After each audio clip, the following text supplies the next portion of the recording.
I'm Dean Brazier from the SEC Small Business Advocacy Team. Thank you for joining us today to hear from a panel of thought leaders, including Grace Rains from Arkansas Angel Alliance, Eli Velasquez from the Investors of Color Network, and Elizabeth Yen from Hustle Fund, on how savvy early-stage investors build diversified portfolios. Without further ado, let's get today's session started. Thank you, Dean, and welcome everyone to day 2 of the Small Business Forum. For those who joined us yesterday, we are thrilled that you are back with us today. And for those who missed day 1 of the SEC's 40th Small Business Forum, we heard from wonderful speakers on topics including how to raise your first dollars, how to leverage your networks and platforms to support others, and how we at the Commission should be thinking about inclusionary access to early stage capital.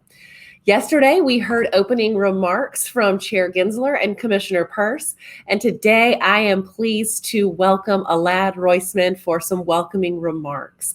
I'll also add the disclaimer that the views expressed today by participants in the forum are those of the individuals and not the organizations they represent. Commissioner Roisman, I'll pass the unmute button over to you. I am pleased to welcome you to day 2 of the 40th Annual SEC Small Business Forum. While we are all looking forward to the day we can hold such events in person again, I hope that this format enables more people to attend without the cost or hassle of travel to us here in Washington. Regardless of our location, I must still give my disclaimer, which is that my remarks reflect my views alone and not necessarily the views of the Commission or my fellow commissioners. The fact that this forum has got convened now for 4 decades speaks to the evergreen nature of small issuer and investor concerns. Although we at the SEC have made some strides towards increasing our awareness of and focus on this important group, not least of which has been selecting our first advocate for small business capital formation, Martha Legg-Miller, there is clearly still work to be done. As an SEC commissioner, my duty is to promote and further the SEC's mission, which includes facilitating capital formation. At an absolute minimum, this means that I must ensure that our rules do not unduly and unjustly prevent capital formation. I worry, however, that many of our existing rules do exactly that. At a recent meeting of the SEC's Small Business Capital Formation Advisory Committee, the committee members took up for the second time the concerns of underrepresented founders. The message that comes through loud and clear is that founders get funded by their networks, and regulatory barriers that prevent founders from obtaining capital from their existing networks may result in those ideas not getting off the ground. That is, if we are concerned, and I am, that the difference between a good idea getting funded or not getting funded is the difference between whether a person has friends who are wealthy or not, we need to look at how we can open up investment opportunities to more communities throughout our country. Capital raising is obviously of interest to founders and small business owners. But investment opportunity also affects would-be investors. For years, it has been clear that one of the greatest opportunities for wealth building has been in the private markets. Many non-public companies have been growing in value and have delayed going public, or have not gone public at all. When we look at underrepresented groups, we must also look at the networks of would-be investors and whether we are unjustly preventing many Americans from building the kind of wealth that establishes intergenerational stability and a firm footing in the middle and upper class. I also have a duty to protect investors, and I have no interest in tearing down valuable protections. I do, however, have a strong interest in finding ways to ensure our markets are not only deep, liquid, and transparent, but also inclusive in the opportunities they provide. This may mean expanding the definition of accredited investor, opening the way for the development of funds that would permit retail investors to invest alongside and on equal terms with institutional or accredited investors, or other structures we have not yet considered. I know many of you are in the trenches dealing with these questions of how to fund your businesses and how to reach more investors. My door, virtually for now, is open, and I welcome any insights you can provide. Thank you for being with us today.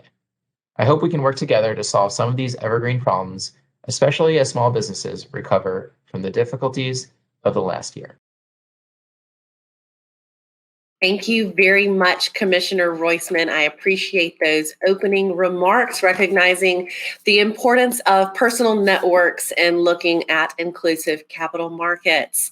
I am pleased to be stepping away and getting out of the spotlight so that we can turn things over to our wonderful panelists who are joining us today. But before I do so, I want to give you a framework for how you can engage with us, because that is what makes the forum different than a webinar.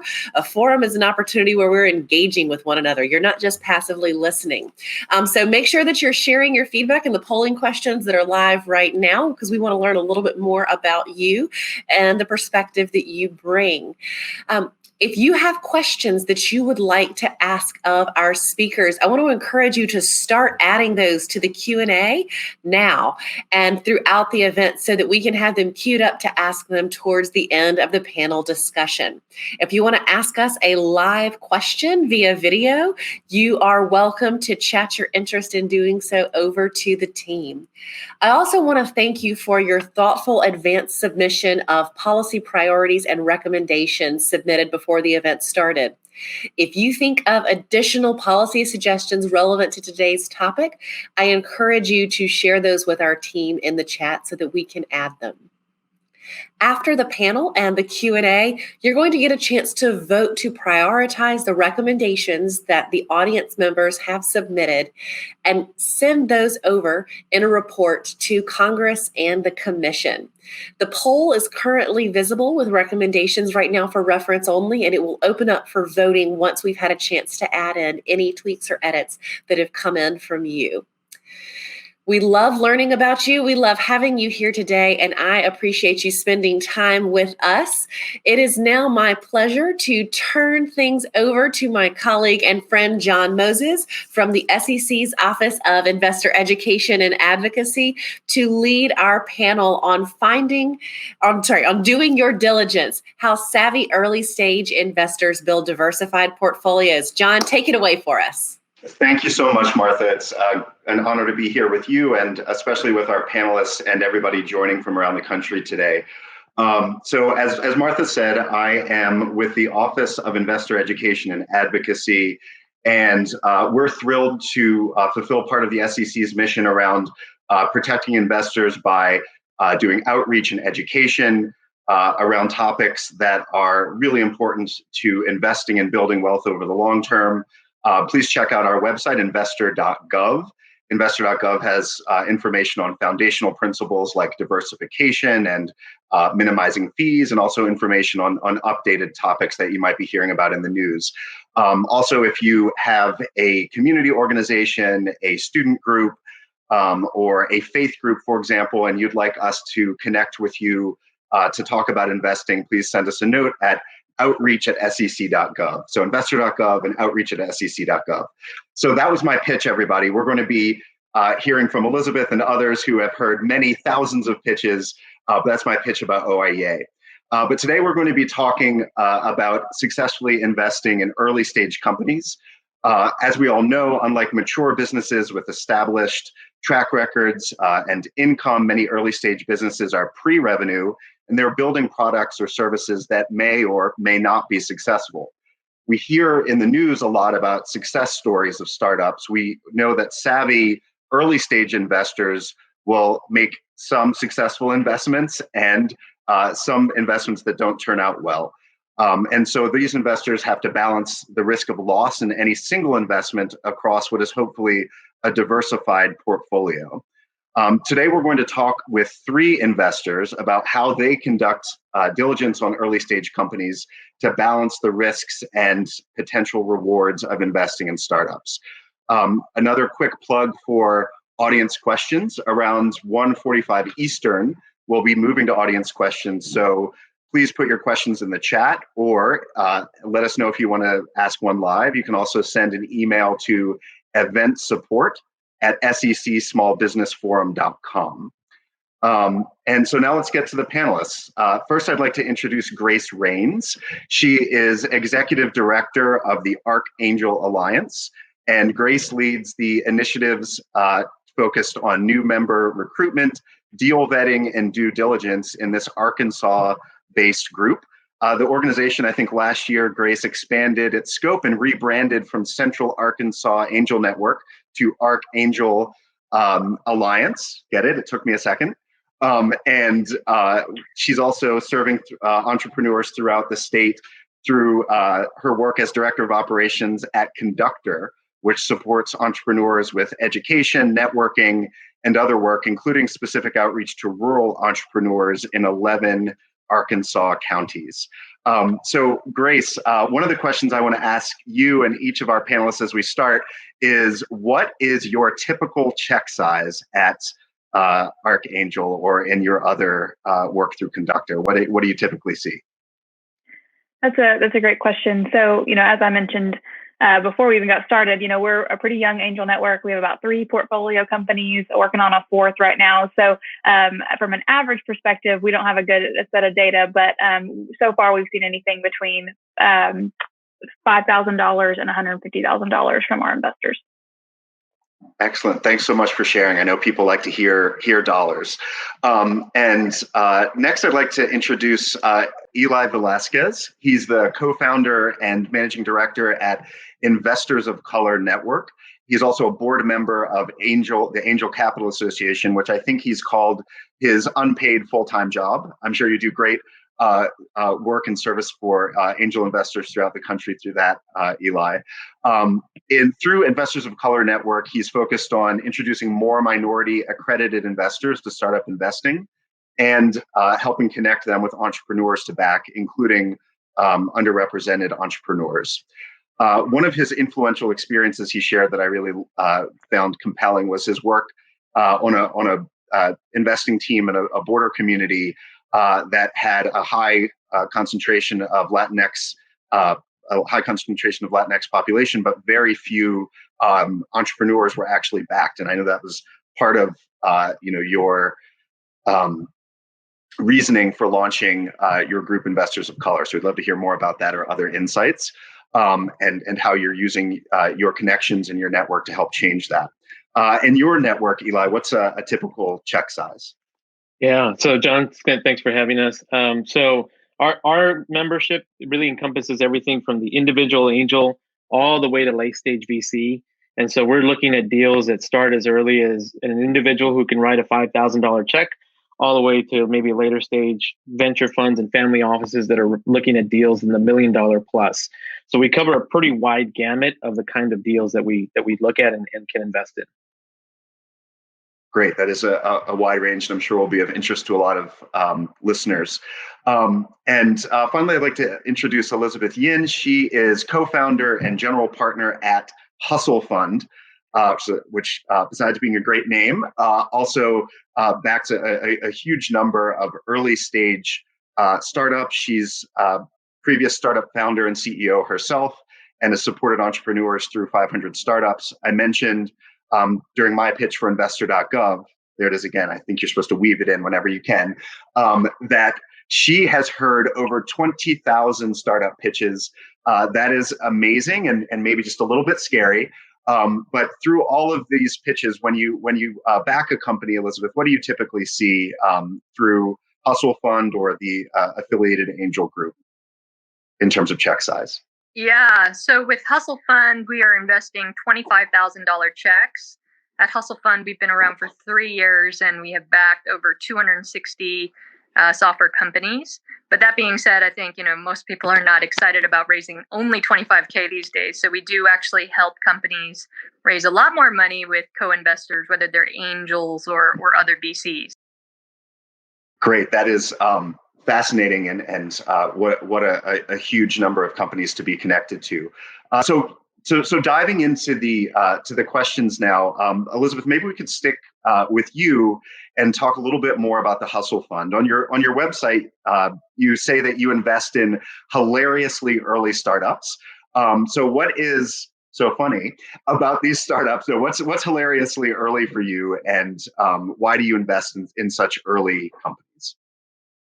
Yeah, well, I think honestly, the hardest part is just getting started.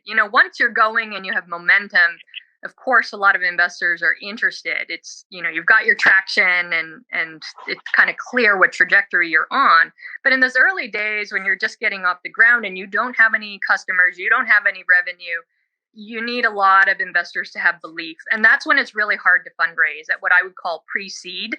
That's kind of the nomenclature these days. And so we felt like, well, there's a real opportunity to help a lot of startups just kind of get off the ground.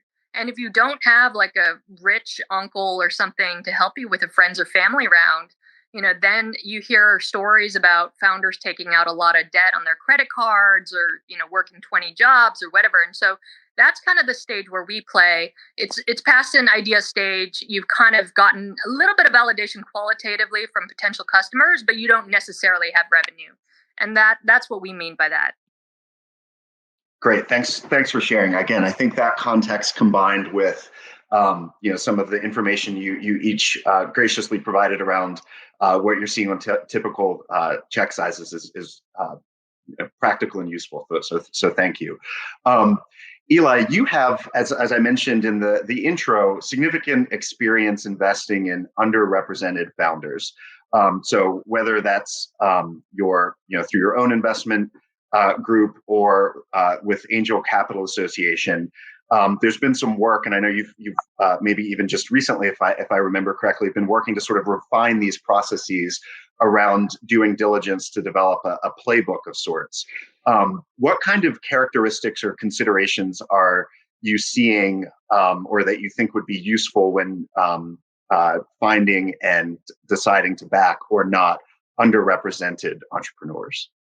Yeah, I love that question, John, because it helps us kind of rethink of the investor-entrepreneur relationship, right? For so long, it's always been this notion of the entrepreneur comes with hat in hand to the investor and kind of makes a plea and a pitch. Maybe he says, "Oh, great and mighty investor, please hand me some coins so that I can go build my business." But what we're really seeing now is really savvy, sophisticated, investors. Elizabeth's model I love that model because it's nimble, right? And so investors that are interested in getting into the space of diversifying their portfolio with founders of color has to be a very, very active approach, and you have to go to them as well as them trying to find you. So one of the things I say is, if you're out there looking for founders of color, put on your LinkedIn that you're looking for founders of color, right? Go actively seek them out, send them messages, reach out to them. There's colleagues in our network that have literally been outreached by some posts that they put on Twitter, right? And so those investors found them and they actively went out and sought them out. Now, when you do engage with them, I think one of the first starting points is definitely understanding what that founder story is. Before understanding what the whole business model is, the market, the problem, just listen to how they got to where they got to and the challenges that they had to overcome to get to your doorstep, right? When you start to understand the story of the founder of color or underrepresented individual, you start to see that common ground between you and the investor that so many investors say, I invest in the team, right? That's really trying to understand what that personality fit really is. And so you're trying to understand what that individual's shared experience might be with yours. Even if you think it might be completely different, you might find something there that links you up to them. So I would say those are two key practical points to undertake from both the investor side, and the founder side. Don't be afraid to tell your story, as you're starting out those early dialogues with the investors as well. Great. Thanks for sharing that, Eli. Grace, so you're, I think, maybe the only or one of the very few active angel groups in Arkansas. Is that right? Yes, it is. So what are you targeting through your angel group? What types of opportunities are you targeting? And what are you sort of seeing happen in the Arkansas entrepreneurial and early stage investment space? So we are mainly focusing on those pre-seed companies that Elizabeth mentioned, seed, and then some Series A deals. So pretty early stage ventures, some pre-revenue, some post-revenue. We're seeing a trend of, more and more capital going to later stage deals. We're focused on some of those earlier stage deals that feed the pipeline to those later stage companies. All of our companies that we look at are Arkansas based. So, only about 10% of venture capital goes to Heartland companies. And so we're trying to change that. A lot of the investors are outside of the Heartland. A lot of VC companies are outside of the Heartland. And that's why that capital is going to those places, is because, investors invest about 100-mile radius around where they're at. And so us growing investors in Arkansas is important, so that we can make sure that we're funding Arkansas-based deals. It's important to us to grow that capital locally. And then from a vertical perspective, we don't really give a preference to verticals, but in Arkansas we see a lot of supply chain especially up in the Northwest Arkansas area, because we have Tyson up there, Walmart, and then we see some fintech and healthcare here in the Central Arkansas area with FIS, a little bit of data from an Axiom standpoint. And then, of course, agri-tech, because we're in the South and we see a lot of agriculture down here. But those are the main companies we're looking at. But like I said, we don't give a preference to vertical. That's just what we tend to see when we're looking at Arkansas-based companies. That's interesting. So you gave some data about where VC and early stage dollars are flowing. There's some for the audience. There's some great information in the SEC Small Business Office's annual report. So some data on that about where the money's coming from, where it's flowing, and some great graphics as well. So I encourage you to check that out. A follow up actually for you, Grace. So I think you recently hosted a conference with other investors, and one of the things that you were focused on is how to locate and vet entrepreneurs. Did you have any takeaways from that gathering that you can share with the audience today? Yeah, so one of the main focuses of our group, since we're one of the only groups in Arkansas doing angel investment, so a lot of our investors have participated in funds before, so done a little angel investing, but some are completely new to the angel investing game. So, we want to provide a lot of educational opportunities for our investors, just to strengthen and make them more comfortable with investment. So we did host a due diligence session with actually Barbara Clark from Astia Angels. She did the session with us. And so, my probably 3 takeaways that I came back with, the first thing she said was, the devil's in the details. So she really gets into the details of the company she's looking at, everything from governance documents, to, there's specifically where, who is holding their IP and things like that you might assume are all kind of taken care of. But once you kind of peel behind the surface, might not completely be as shored up as you would like them to be. So that was one of our key takeaways. And then also just building a diverse due diligence team. So just making sure from our membership that we have the right people at the table. And so, we recently brought on an IP attorney to actually be on our board. And so she's able to give us a lot of insight there. And we saw that as a gap. We didn't have a lot of people in our group. And so, identifying those gaps and making sure we're bringing the right people in so that they can weigh in on the conversation as we're looking at deals. And then also, she said, sometimes it's more important the way an entrepreneur answers a question than the answer itself. So, their confidence level, if they have hesitations, sometimes it's less about what they're saying and how they're saying it. And so I thought that was just so insightful, because it's so true. As we look at these investors, a lot of times, we're asking questions just to kind of hear their confidence level and how quickly they're able to answer or not answer if they stumble. So Great. Those are our key takeaways. Thank you. Again, a lot of actionable insights there. Thanks for sharing. Eli, Grace was just talking about gaps on their due diligence capability that they were looking to fill in Archangel Alliance. You've thought a lot about gaps between where the need is, where the dollars are, both in terms of regions. Feel free to share some stories about Texas, and then also in terms of demographics nationally. Where do you see the biggest gaps in terms of connecting entrepreneurs and investors from your perspective at Investors of Color Network? Oh gosh, that's a laundry list, John. Those are the issues that are literally going to take a generation or more to solve. But I would say that there's a couple of key ones. So, and I'll approach it from both the investor side and the entrepreneur side. On the investor side, we're seeing just this groundswell of new fund managers of color, angel investors of color, looking specifically to find those founders. In 2020 alone, there were 9 that we identified within the first half of the year. And some started literally on the day that we locked down, right? And so you can imagine the challenges that those investors have had to face over the course of the last year. by the end of the year, there was over 25 that we had identified, despite a pandemic, right? So there's a groundswell of new investors coming online. And so they're also learning and trying to navigate their pathway, trying to understand what their ecosystem is, and also start, fundraising at the same time. So there's a lot of activity in the Investors of Color network that still is. We're looking to figure out how we start to coalesce the community and organize it. So that can lead to a lot of confusion for founders of color as well, right? And so as they're trying to navigate their way through, is they're trying to figure out, is this the right network? Have they identified a thesis? And so one of the key challenges, and one of the things I really encourage both investors and entrepreneurs to do, is to really hone in on their investment thesis. What is the specific activities that you're going to be focused on, but not just an investment thesis, an impact thesis as well.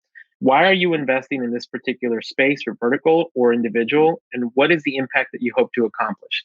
So for us, we start pretty broad.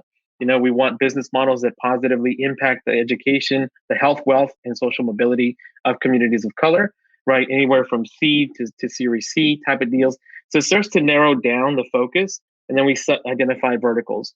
And as entrepreneurs are out actively doing their research online, they can start figuring out what that thesis alignment might be, and also the value alignment. Is this the kind of investor that I ultimately want to partner with for the next 3, 5, or 10 years?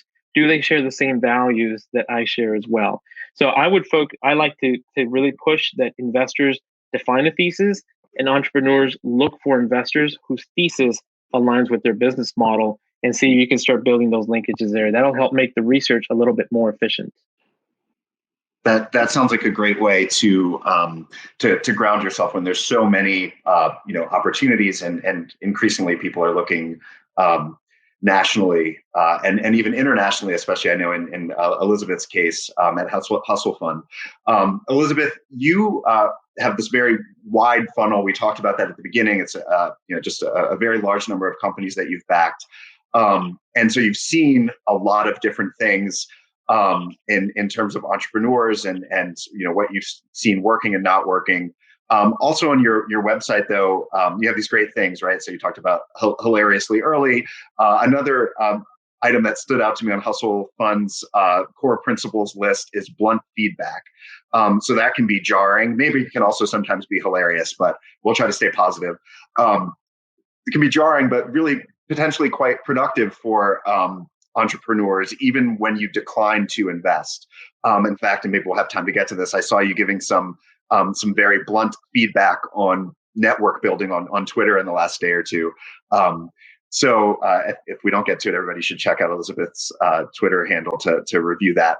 But could you give us some examples or common themes in the blunt feedback that you've shared with entrepreneurs as a result of the diligence process at Hustle Fund?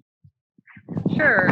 Thanks, John. I think it's very helpful actually to kind of understand a bit of context. I previously was an entrepreneur, and I've pitched so many VCs myself for my startup. And often what would happen is these VCs would just totally ghost on you, or maybe they would say, this is not for me, which is, fine, but it's completely not helpful. And so I felt like, well, now that I'm on the other side of the table, even if I cannot get involved in a company, at least I want sort of the entrepreneur to understand where I'm coming from. They may or may not agree, and that's fine. And B, also get sort of a piece of feedback, or at least another perspective, whether it's useful or not. And so one of the things that I try to leave with every founder, whether we get involved or not, is some of that feedback. And often it's very tactical around customer acquisition. I've been an entrepreneur before. My mindset is entirely about customer acquisition. When you're investing in software businesses, frankly speaking, there's not a lot of IP these days, and it's completely competitive. So how are you going to get a foothold in getting traction?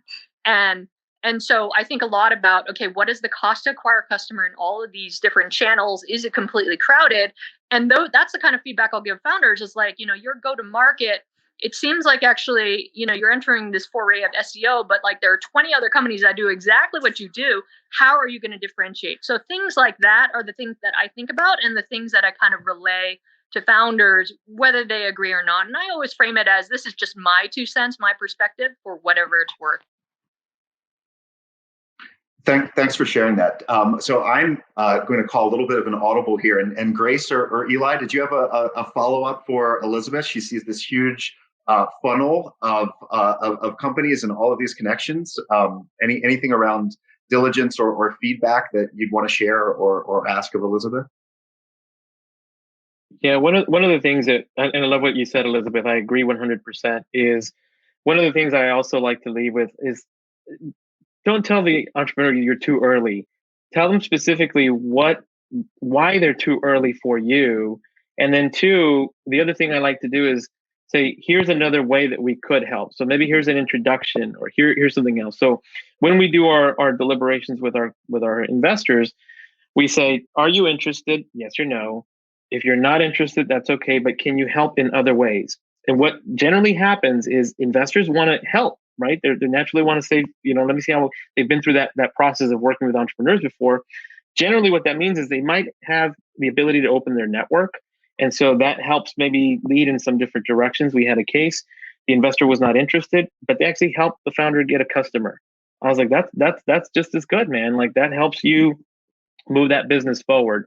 So don't just turn the door, don't close the door on the entrepreneur. Leave them with something, so that because they shared something of value with you, which is their business idea.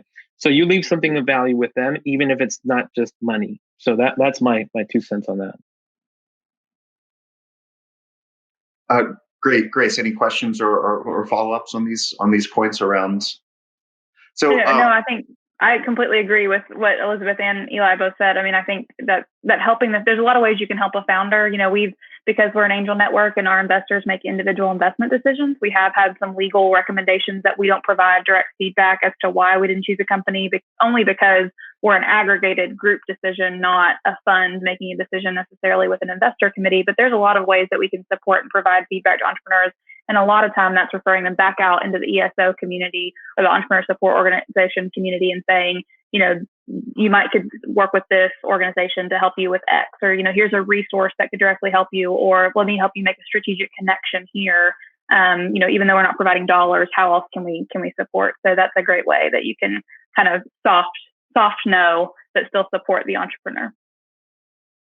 This is one of my favorite insights from this conversation so far. Thanks for these specifics, and it does lead to something that I was referring to before, Elizabeth, about your recommendations around really sort of playing the long game when it comes to your network. And maybe there's a bit of at least a thematic tie-in to diligence when we're talking about very early stage companies that are potentially pre-revenue, or likely, it sounds like in many of these cases, pre-revenue. A lot of it is about the team and how they handle difficult situations and their own relationships with their network. Can you sort of speak to the comments you've made on that briefly in terms of building your network? Sure.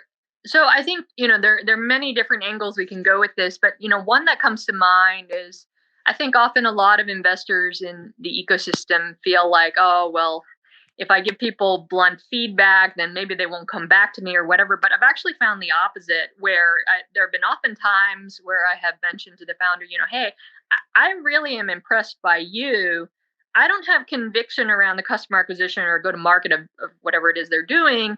And then they come back. They're like, you're right. I ended up doing more experiments around these things and didn't quite work. And so I ended up pivoting into this other idea or this other angle or whatever. And I think, for Hustle Fund, we counted something like 10 times out of the 260 plus companies we backed. They were because of some back and forth with the founder, where we initially said no and gave them specific reasons why it was a no. Founder took that feedback, went and did something different, came back and said, hey, I want to get your thoughts around this. So it's I think a lot of the times people think, oh, it's sort of a one and done transaction, but that's not the case at all. Like, this is just one example of sometimes there's a bit of back and forth, and it may be on this venture, or maybe on a subsequent venture, or maybe years later, but that I think is really the long-term game that I'm talking about, where, you build a relationship with people and it may go somewhere, like at some point. Great. Thanks, Elizabeth. So let's talk a little bit about liquidity. So we often hear that companies are more likely to succeed in getting larger, later stage investments than than early stage. And something we haven't talked about today, but happy to hear any comments on, is sort of the sort of ever changing range of what is a seed or pre-seed or Series A round. But there's lots of reasons that people might be more interested in larger, later stage rounds. But one might be liquidity, and at least the idea that could happen a little bit sooner. So Grace, when you're in your network, whether it's through the two main organizations that you work with, or just what you've discovered through your relationships with investors and entrepreneurs, what is the role of time horizon and liquidity and decision making for early stage investors? Is that a driving force, or how do people think about that when trying to determine what investment to make? That's a great question, John. I think it's a big enigma in angel investing. When you start talking about that exit strategy, what is that exit? And especially when you look at those really early stage companies, a lot of times the way that they answer that question, and looking at the way they answer that question specifically, is a lot more important than necessarily what they have to say. But, angel investing is high risk, high reward. You mentioned it earlier. You're talking generally about a pretty illiquid asset class. And so I don't think anybody that's in the angel investing realm is going to lie to you about high risk, illiquid. I mean, nobody's trying to hide that that's the kind of asset class we're talking about, but it's a part of the whole portfolio, like what you mentioned at the beginning.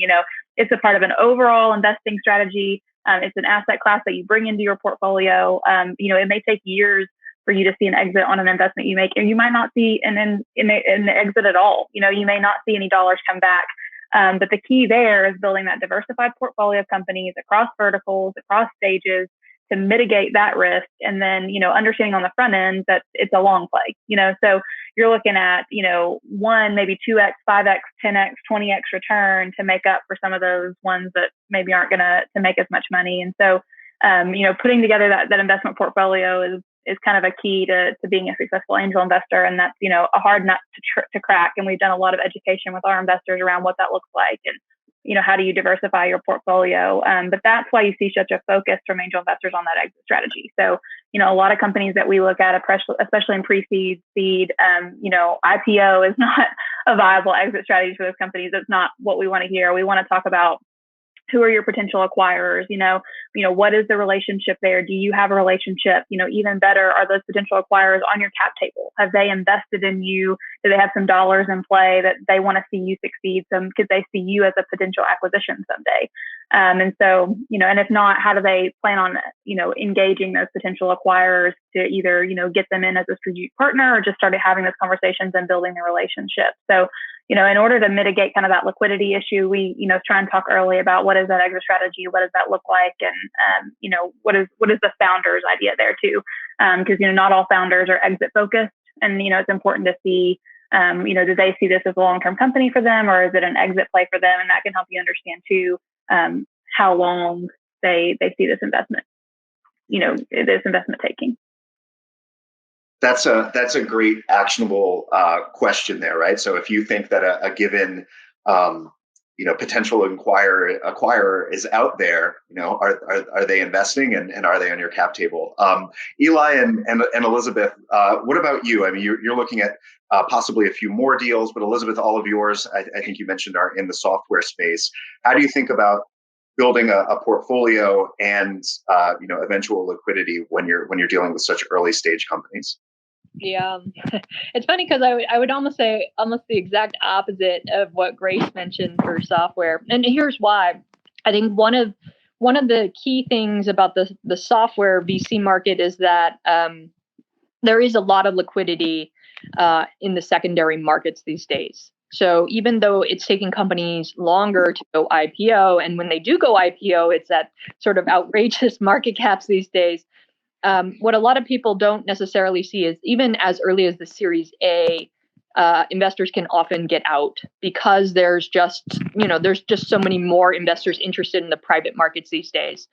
For us, actually, though, from our portfolio construction, we really like the high risk, high return. And that's why we also have a large portfolio to kind of, as Grace mentioned, diversify. And that's something that I completely agree with her on. And it's really important for an early stage investor. If you end up getting like an Uber in your portfolio, you put 5K into it, and if you had held on to the IPO, that'd be worth 25 million, right? And so you want to grab onto things that will have product market fit, and if they do, then you just ride it out until the end, is my general philosophy.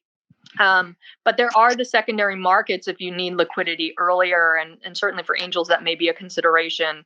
And so that's one of the things that I really love these days. Just there are a lot more options to get out for pretty much anybody, whether you're an angel or Great, thank you. Eli, any thoughts on this, on the portfolio, building a portfolio and liquidity? Yeah, this is an area that I hope we see a paradigm shift, and we're starting to see trends in this area where, you know, for many founders of color, and maybe because of cultural reasons, we don't want to exit. We want to hold on to the company. We want to build a legacy business that we pass on to our children and our families, right? And so one of the issues here is, how can investors begin to think of liquidity in a different way, right? And this goes back down to the thesis is, where do you want to and how do you want to get your money out, and how do you want to get your money back? Because if the types of companies and the type of portfolio that you're building is not leading to exits, and there's no comps in that space, then what are the alternatives? Well, the alternatives are alternative investment instruments, right? So how do we set up a structured exit where once you raise the next capital, you then get your money back and then some? Do you do a revenue-based financing option? Do you do dividend returns? Do you do some form of royalty or license where you then say, look, I want to ride with the company for a certain period of time and then let you loose and let you ride the next wave that you want to go, and I get my liquidity out of that investment opportunity. So I think one of the key elements of where we're going to be seeing new trends is angel investors, venture investors have to start broadening the scope of what an exit looks like, right? We're always focused on the IPO and we're focused on the acquisition. But as we see more businesses of color coming in the space, we have to have those cultural considerations. So one of the key elements is cultural intelligence in investing. Understand what the mechanisms of those kind of founders and the kind of businesses that they're building and what the liquidity event means for you has to be some sort of give and play and ebb and flow over the course of the next several years. So I'm really anxious to see how that's going to evolve in time, you know, so that's something for investors and entrepreneurs to also be on the lookout for. That, Eli, sounds like a book or at least a long article, really important topic, and so many ways that might play out, including on the, you know, eventual future investing side, right? So Elizabeth has said she's an exited startup CEO and founder who's now an investor, right? And so we're talking about this in terms of liquidity for the investors, but also the entrepreneur backing future entrepreneurs is an element there as well, and bringing in diverse perspectives and diverse goals that might be tightly tied to different communities in the U.S. is important and fascinating. And thanks for raising that topic that way. So we're just about to get to questions here in a minute or two. So again, if you have something you'd like to share, send an email or put a question in the chat, and then Martha's going to take us through asking those questions of our great panelists. Maybe we can get towards that with something really positive. So I will ask each of you to think of an upside surprise. So maybe a deal that you either invested in or wished you had. You don't have to name the company if that's not appropriate. But a time where you did some diligence and you really underestimated what was possible. Could be one of your deals or something you've seen. So maybe I'll just put that out to the three of you. Can any of you think of an upside surprise where you did your diligence and you just got it wrong and it ended up wildly outperforming your expectations? Have you seen that, Elizabeth? Many times. It's hard to think of just one. But I mean, I think, you know, I'll give you an example of a company that we did invest in. The company's called Majuri, and it's a jewelry company, personalized jewelry company, and actually, you know, a lot of investors turned them down initially, even after they had traction, even after they were selling, because just nothing really about the business kind of fit the stereotypical mold of a Silicon Valley company. Actually, founders from Canada, solo female founder, minority, and jewelry business, which is, you know, kind of considered to be, quote, a woman's business. So I think a lot of investors felt like this cannot become that big. but as it turns out, jewelry is a big business, and so she really struggled. She couldn't raise very much money at all, and it worked out well for her because she couldn't raise money. She got to keep more of the business, and she got to actually really high stages. And NEA, which is a pretty famous VC firm, ended up leading this large round. In the last couple of years, they're doing incredibly well. This is what we call, I think, a unicorn business in Silicon Valley, like billion-dollar valuation or thereabouts, and she has more upside ahead of her. So I think good for her. Everyone underestimated her, and I feel so fortunate that she let us join. That's great. And I think I've seen them. What about you, Grace? Have you seen anything that in your network where maybe people didn't quite understand the business, and especially in Arkansas, maybe there's not as much pattern matching, right? Because we don't have as many firms in some of the sectors that you mentioned earlier. Are there any examples of startups that did much better than your diligence would have suggested? We actually had a company that we recently looked at. It was a founder, was a veteran and a minority. They were a medical device company, and medical device companies can be tough. A lot of times they stay pre-revenue for a lot longer than you want them to because they're just tied up in FDA regulations and things like that. The IP can be tough to get through. They require a lot of capital to get them there. And so, initially it was not a positive response from a medical device company. So we looked at them, and actually once we dug a little bit deeper, the team was great. They were well poised for success. They had some really great strategic partnerships in place that were fantastic. The IP was all where we wanted it to be, and they had they'd gotten a lot of traction here recently, and actually gotten some really positive news around that as we were going through due diligence. And so our group is actually going to make a pretty significant investment in them now. Because of that. And so that was an exciting one that I really didn't see on the front end going anywhere. And then ended up turn out to be one of the most interesting things that we've seen this year. So far. So that's exciting. Thanks. That's a great example of why this space is so important, for investors, for entrepreneurs, maybe for the economy and country overall. Who knows what that firm will be able to do eventually with this backing. Eli, I'd love to hear an example from you, but maybe, especially as we run up right on time here to go to audience Q&A, can you discuss another underrepresented entrepreneur that presented a challenge in terms of getting to the investment and but you ended up getting there and making the investment? Yeah, so one of our great success stories is Marcus Bullock with Flick Shop. He shares his story openly, right? He was previously incarcerated when he was a teenager, and later he served his time, right? And he went on to form a company called Flick Shop, which enables families to send photos and messages in postcard form to incarcerated family members.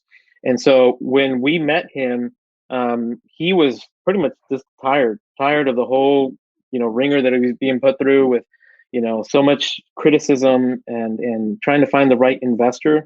And so we said, look, man, we're not here to waste your time. We want to get down to the business side of it. We understand your story.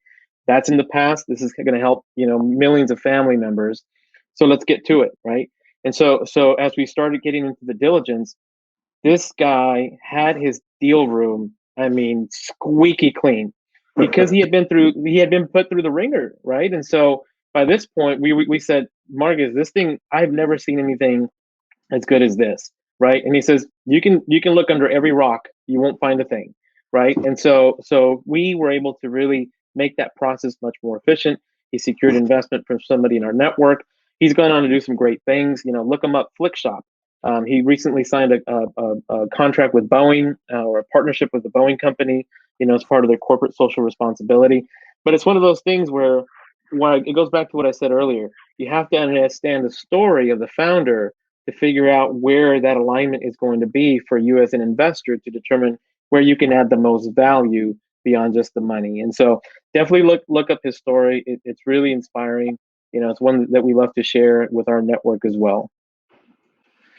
Thank you, Eli, and thank you, Elizabeth and Grace. Really, really interesting, and appreciate you so openly sharing your stories and those of your fellow investors and the entrepreneurs that you're backing.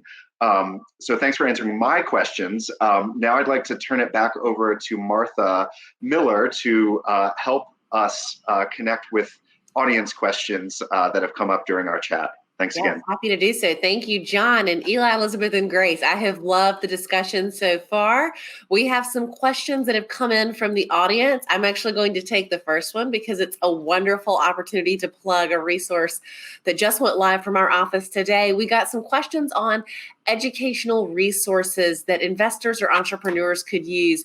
John, I know you're very familiar with investor.gov. We always point investors towards that.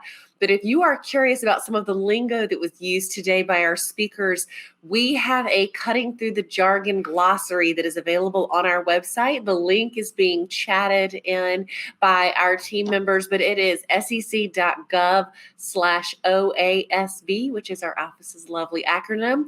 But that helps break down in plain language what some of the lingo is that's used. So that was the first question. I'm taking that one for the team, and I'll open up the first question for one of you. Eli, I'm going to point this one to you. Looking at the opening poll from our audience when asked about the number one source of investment opportunities, you all flagged network referrals. That's directly from our audience today. We got a question from Faith in New York about the role of finders or people who help bridge personal networks.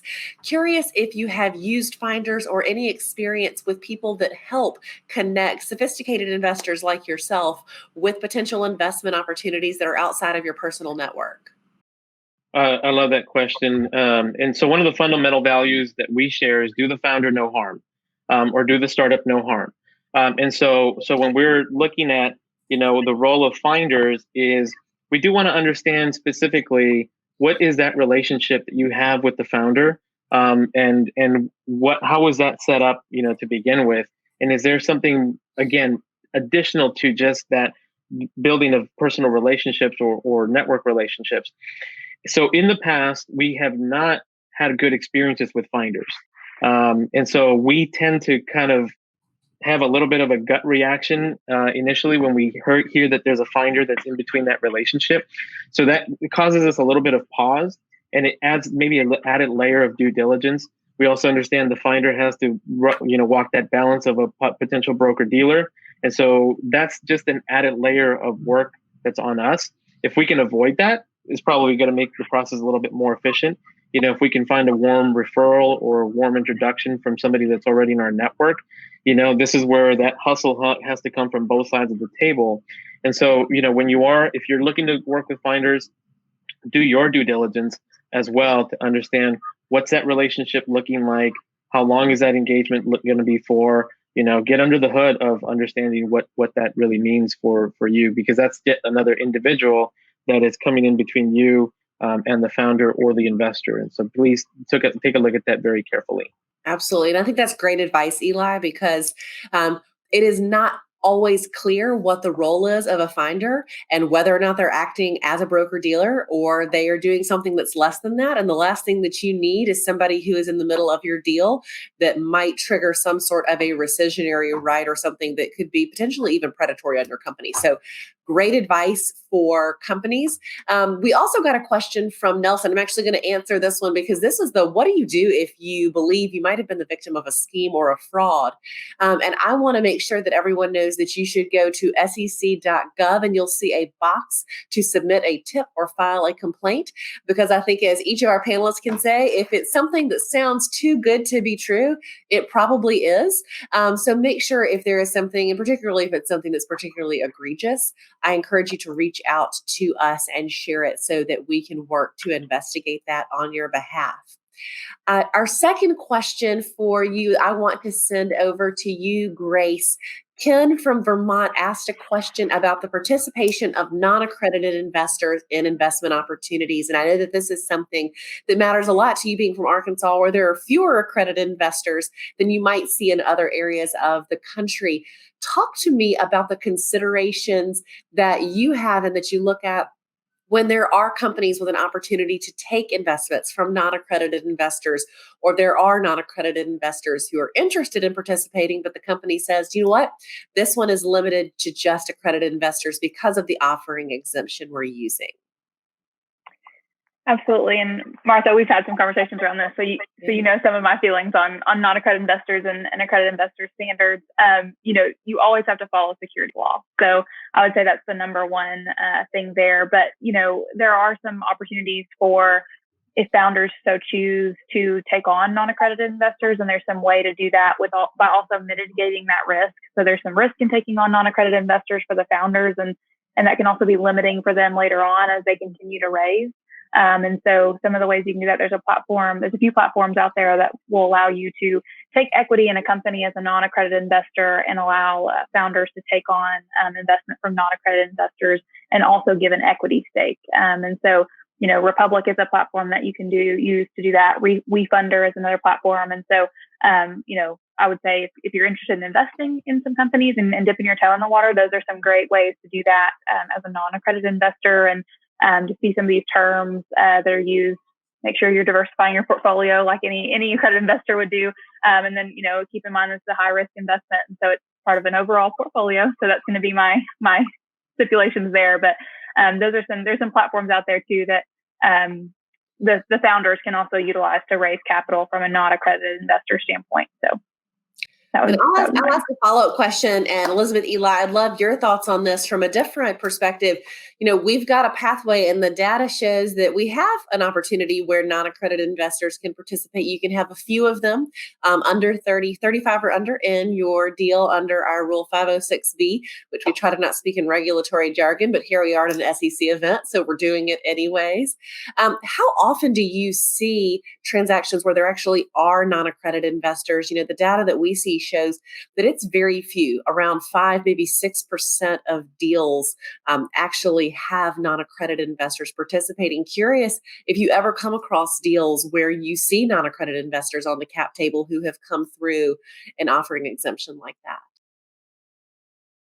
Yeah, I think at least for me, it's a really small percentage. And as Grace mentioned, largely through these sites such as Republic, where we invest alongside.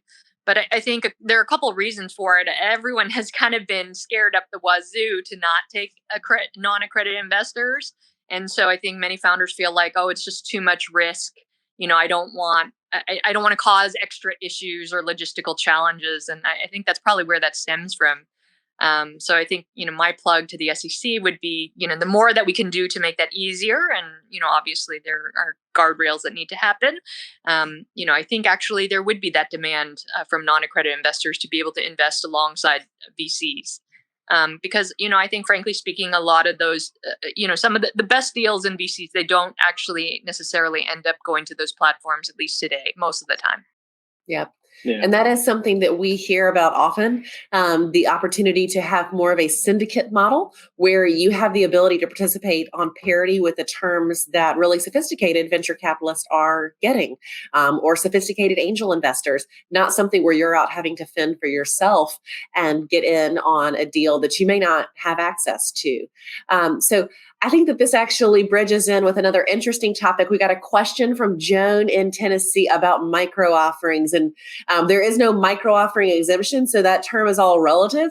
Sometimes we hear people talk about micro offerings, and what they mean is something under $100,000, which, while a large amount of money, is relative in the capital raising world, a small check size.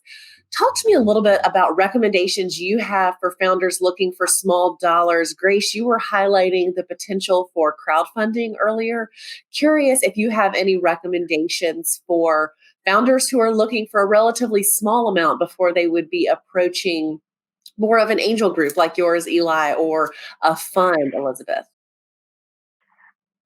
I would say, there's crowdfunding platforms, Kickstarter, everybody knows about Kickstarter, you don't take an equity stake with those. And so if you're looking at a crowdfunding platform from a Republic or a WeFunder standpoint, the investors can take equity, but there is some cost associated with that on the founder side. And so that can be a barrier because there's some upfront costs that can be a pretty big barrier for some entrepreneurs, especially when you're looking for a little bit of capital, because there's kind of a base layer there. But another great funding opportunity is through Kiva Loans. If you are familiar with the Kiva Loan platform, that's a crowdfunding loan platform. And a lot of times there are organizations like rural list and others in other areas that will actually match. So you can crowd fund a certain portion of your loan, and then another organization will match those dollars. But again, you're not getting an equity stake, and those are 0% interest loans. But those that are lending the money from a crowdfunding standpoint are not getting any of that money back. So you're just kind of doing it out of the kindness of your heart to support entrepreneurs, which is absolutely fantastic. But I would, from an SEC regulation standpoint, I would love to look at more opportunities for those that are giving the funds, either loaning them or or getting equity back, for them to be a way for there to be reciprocated without having the barriers of a platform like a Republic. That barrier's there because they've gone through the hoops that they need to make it where they can take on that crowdfunding equity stake. So those are my recommendations, but would love to hear from Eli and Elizabeth. I would say, to the extent that you can, try to get as much non-dilutive capital, up to that $50,000 to $100,000 range as you can. Look at federal programs, state programs, local programs that might be able to give you grants. I recall Max yesterday saying that she just went on a business plan competition circuit, and raised a lot of non-dilutive capital because she couldn't coalesce that friends and family. And if you are going to take on friends and family, please make sure that you put all of that in writing, and make sure that cap table looks really clean. And you have to have that hard conversation with your aunt and your uncle and say, this is the investment and this is how you're going to get it back. And then you may not be carried forth in future rounds, right? So you want to make sure and have that honest discussion with friends and family, because once that starts to show up where you see a lot of the same last names on the cap table in those later rounds, that starts to raise more red flags for later stage investors. And I think the last thing I would add to this is, ironically, even though I'm the VC of the group, we probably write the smallest check. We write 25K checks. And there are a number of VCs these days that are writing really small angel-like checks. And if you're trying to get up to, let's say, 100K, they can help you raise, from other angels here and there, 5K, 10K. It's actually really interesting. A lot of people think to be an angel investor or a fund, you need to be writing these large checks.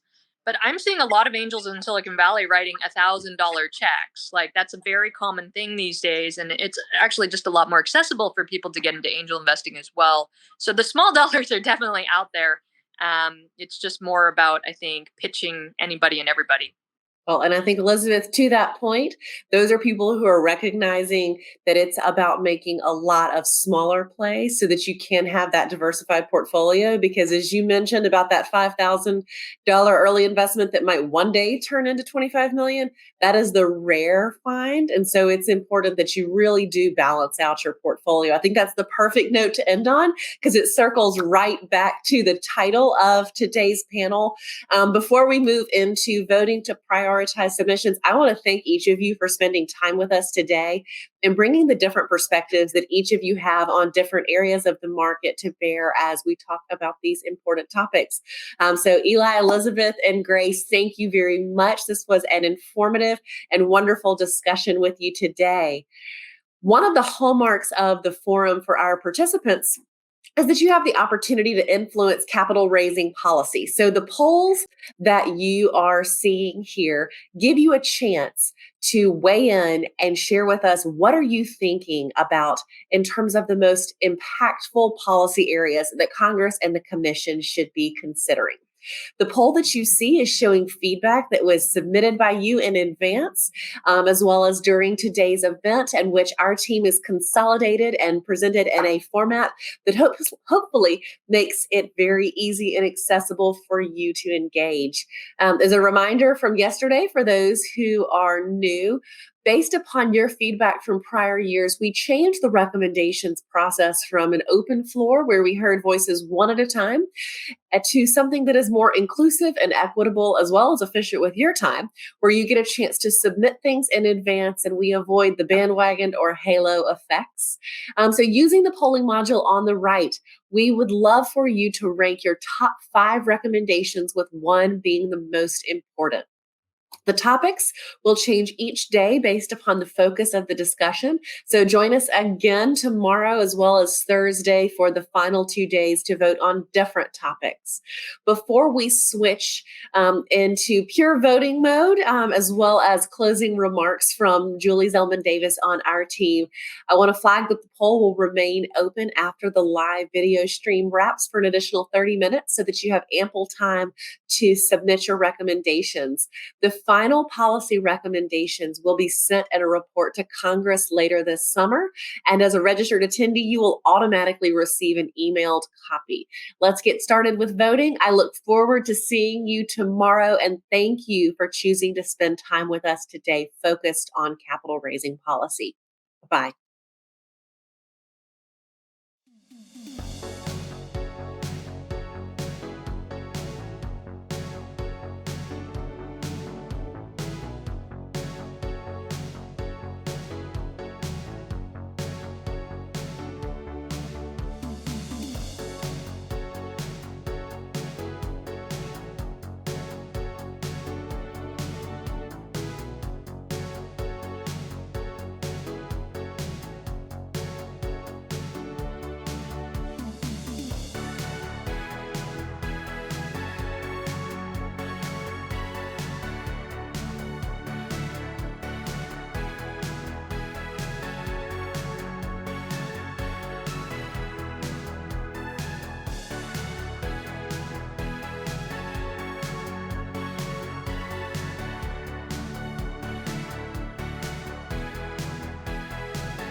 Hi, I'm Julie Zellman Davis from the SEC Small Business Advocacy Team. Thank you for spending time with us today focused on policy affecting early stage investors. I want to give a special thanks to our panelists, Grace, Eli, and Elizabeth, for sharing their valuable insights with us.